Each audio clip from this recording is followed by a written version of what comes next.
Hi everyone, welcome back to my channel. If you watch my channel faithfully, and if you are new to YouTube, welcome to my channel. I hope you guys like this video, and I hope you subscribe for more of my content, and also leave me some suggestions down below, any questions and whatnot like that. My background may seem a little bit different because I'm actually in my living room, well, at my table technically. So yeah, so this is gonna be like a quick video basically explaining how I got on the talk show The Real and whatnot. So I'm just gonna jump right in and talk about it. So it was in, I want to say September, where I got offered the chance to be a part of The Real Talk Show. If you do not know what The Real Talk Show is, it airs, well, I live in New York City, so it airs on Fox 5, if I'm not mistaken. Don't quote me on that. But it airs on Fox 5, and it's basically just a regular talk show, and it hosts Adrienne Bailon. She's from the Cheetah Girls, if you don't know who she is. Who else is there? Lonnie Love, she's a comedian. Jeannie Mai, I believe she's big in media as far as not like styling and whatnot. So yeah, I know she works with E Network a lot as well. And also it also has Tamara Mowry, who of course if you do not know her, she's from Sister Sister, and she has a twin Tia. So yeah.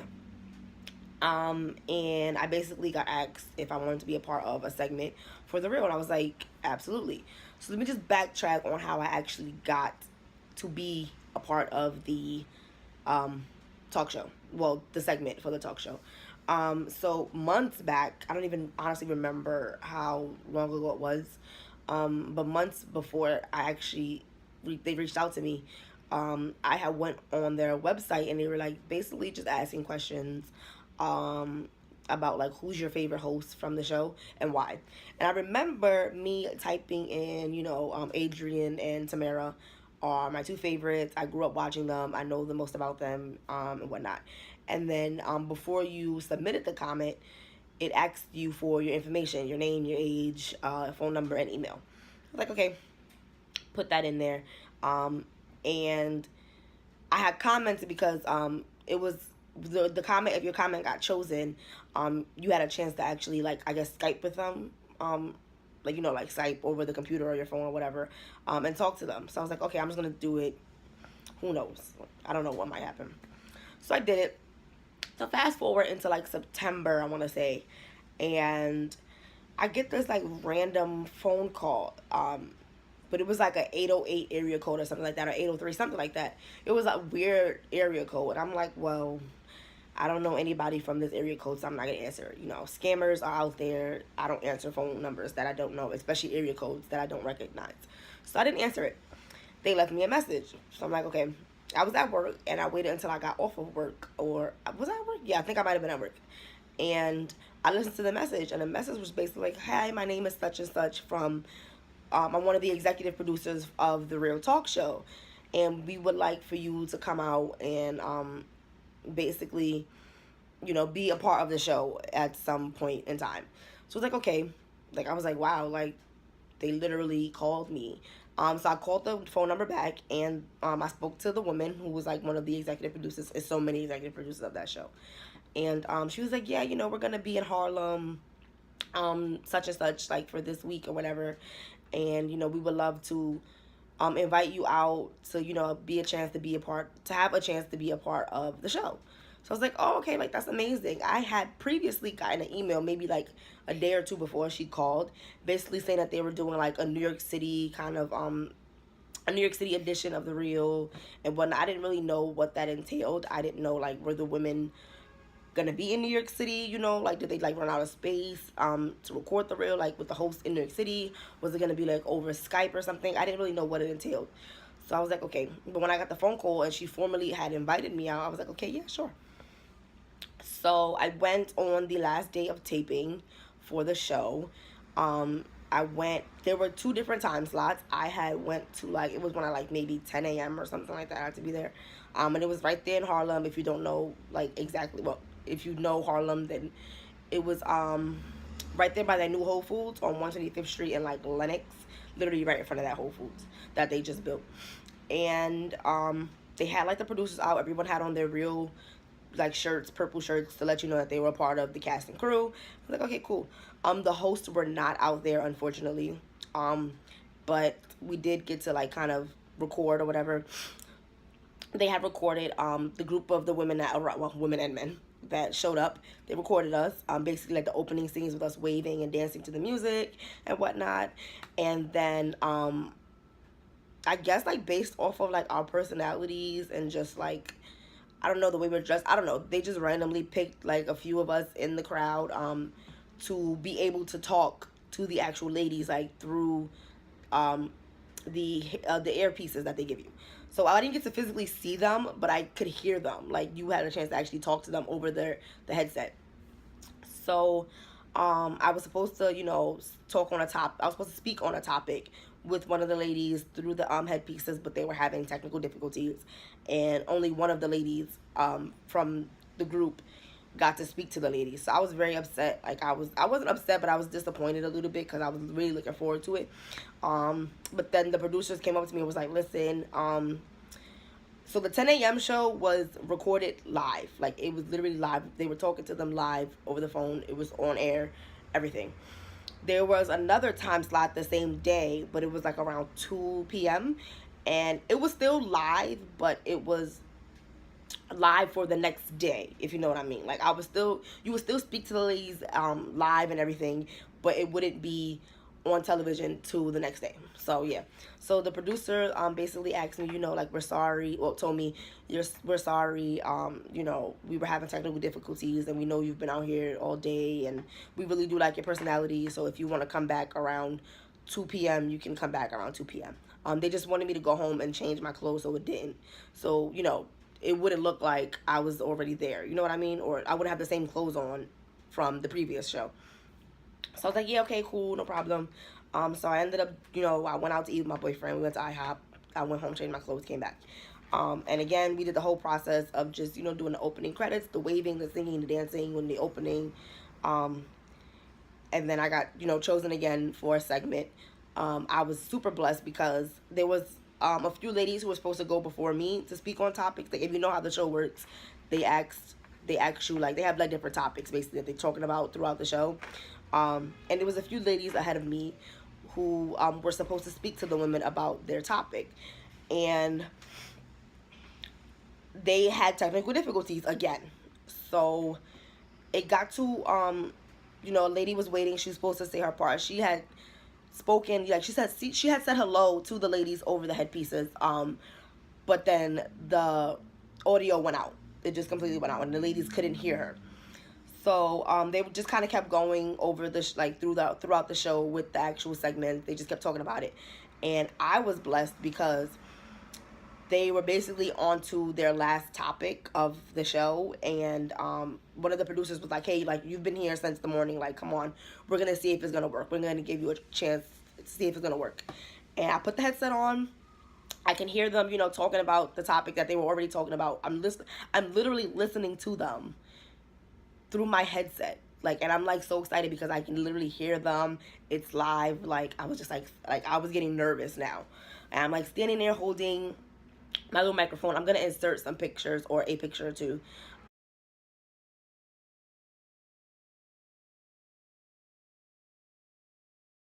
just so you guys know what I'm talking about. And if I could find the video clip, I might include the video clip. And I'm standing there like waiting, like, and the cameraman is pointing the camera at me. I can hear them, and they went on a break, then they came back, and I'm like, you can hear the theme song, "This is our time." Yeah. So I'm like listening to it. I'm like, all right. And all of a sudden, I hear them bring up the topic that we're supposed to be talking about, and I want to say it was Lonnie. Yeah, it might have been Lonnie. I could be lying, but I feel like it was Lonnie. And she was like, "Hey, so we're gonna, go to our ladies in New York and, get your opinion about this topic." And like, I can hear, like, she's talking to me, and I'm like, I didn't freeze, but I was like so nervous that like I was damn near shaking. And Let's get right into more girl chat. A picture recently went viral on the Shade Room regarding a cell phone store employee who had to make a very tough call. It seems like the man intentionally broke his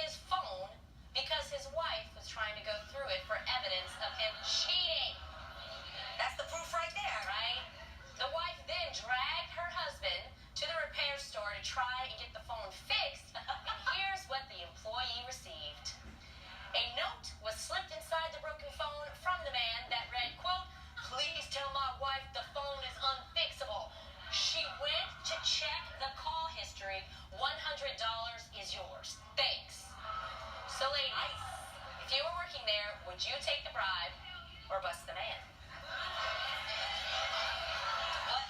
Oh, I don't know. I could have some fun with this. No, I'm taking the $100 because she's stupid anyway. Let me tell you something. I saw the best meme on Instagram, and it said, if you want to know your man is cheating, grab his phone real fast, run to the bathroom, and lock the door. If that man tries to break that door down, you are not the only one. Point blank, he broke his phone just so you couldn't go through it. So, girl, you already know what's up. I'm taking the $100. You already know. Wait, does she know he purposefully broke the phone, though? Yes, and that's why she's making him go fix it. Yeah, but this guy is going through so many lengths to try to make sure he doesn't get caught. Now you got me like, if you really want to pay me, it's going to be worth my time to keep my money shut, my mouth shut. I want to see how much he wants to pay. How much more are we talking? Let's drag this out. Let's put a couple zeros down there. You know what I'm saying? So you're going to need more than $100. Yeah. I do it just for fun, and then I see where my conscience, because Jesus always comes in and tells me what to do. No, what you do is you lay in the cut, okay? If you want to lay in the cut, get his account information, go online and look at his call records that way, okay? You ain't got to worry about the phone. Once you have that Apple ID, you have all the access. Yeah. It's true. Did you guys know that? That you can get a man's Apple ID. What? You have his Apple ID. You can ask him, hey, I just want to download this song real quick. Yeah. What's your Apple ID? You get the Apple ID, and then you get like another phone or even what is that called? iPad? Yeah. You connect that thing to Wi-Fi, you put in that Apple ID, all the text messages come through. Oh, yeah, show up. So, Yeah, they really do. I want to hear what New York has to say about this. New York, where you at? Hi guys. Hello guys. My name is Anisha and I'm from East Harlem. All right, East Harlem. If you were in this situation where a man comes into the store with his wife and he's broken his phone so that she can't go through it, and he tells you, please tell my wife that the phone is unfixable so that he can get away with whatever's in his phone, would you take the $100 or are you gonna bust him to the wife? I'm going with Adrian. I'm taking $100 and I'm keeping it, okay? If she got a question, well, if my man broke her phone, they don't need to be together and I'm $100 richer. Long time in New Yorker. I don't know. We know this already. Yeah. See, you put it that way. Now I'm for women. So, and if I'm a woman, I might fix it, and then I'll get the history, and then I'll like screenshot it. And then I'll take the $100. Take the $100 and break it, give it back to him, give her the stuff. Yeah. That's what I like that. But guess what's gonna happen? That girl's never going to that store again because she's gonna be embarrassed because guess what? She's still gonna stay with him. You think so? Yes, because she already knows. Let me tell you, the idea that you have to bring your man to the Apple store, whatever this is, Right, and right. be like, fix his. Actually, that looks like a BlackBerry phone. But anyway, like fix his thing, fix his thing. You already know something's wrong there if he's breaking his phone so you don't go through it. You know. She just wants to know, like 100%. Thanks, Denisha. Thank you so much. Donnie's trying to take the high road here. We have to take a break, but there's more of The Real on the way right after this. Don't go. It's like, hey, you know, my name is such and such from New York City, like, and I'm literally like excited that I'm being able to talk to them. They can hear me, and you know, the audience can physically see me. I mean, I can't see them, but they can physically see me. So it was honestly a wonderful experience. And after, you know, talking about the topic or whatever, they did give us like little swag bags. So I do have a real actual like tote bag. They gave me a shirt. They gave me like a little compact mirror and some lip balm. I think that was it. And yeah, like it was genuinely like an amazing experience. It was like my first time ever being on television and speaking to women that I look up to so much and that I watch on a regular basis, and that I grew up loving. So it was honestly like just amazing. And you really don't know what, you know, God has planned for you in life, but that was like something that I am so blessed to have done. Now if I can only just go and see the show live, but then I would have to go to Los Angeles to do that, and I ain't got the coins like that. But you know, that was pretty much it. If you guys have any more comments about the video or, you know, anything that I might have left out that you want to know, definitely just leave them down below and I will respond in a timely manner, hopefully. But yeah, you never know. Like, honestly, just reach out sometimes, because you never know what can happen. You might actually win something. You might actually get to be a part of something. You just gotta take that leap of faith, and God is gonna open doors for you, honey. But thank you guys for watching this quick video. Again, subscribe, like, comment, leave me ideas, follow me on Instagram. If you do follow me on Instagram, please, please, please, please remember to DM me, because I would love to follow you back. If you don't DM me, I'm not gonna follow you back because I don't know you. But yeah, have a great day, ladies. I will be leaving this lip combination down below. I will be leaving this lip combination down below as well if you're interested in what I'm wearing. Have a great day. Bye.